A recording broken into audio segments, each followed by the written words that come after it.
Alright everybody, we're going to go over a few little tips and tricks with table saws. We don't use this tool a lot, but when it comes to ripping specific material that we need to get done a certain way, this is a tool that we use. I tell our guys I always want to make sure we wear some type of eye protection, whether that be the face shield, which is the best protection, just safety glasses, ear protection. Always want to wear those things when operating this tool because it's a very loud tool and it shoots debris really far, especially when you're ripping certain things. This is a rip fence.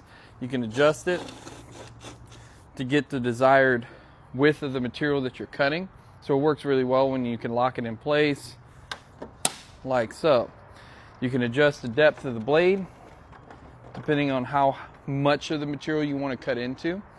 And you can also change the blade to different types of blades depending on what you're ripping or what type of material you're working with.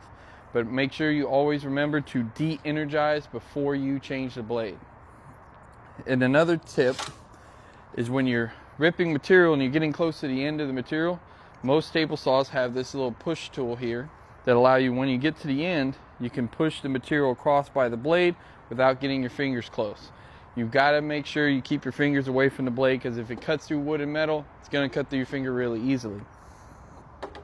Another thing to be mindful of when working with this tool is blowback. So if you're running material through and you're going a little too fast, you've got to be careful on blowback because it'll hang on the material, shoot it across either at you or at your coworker. So be careful out there, make good, not excuses.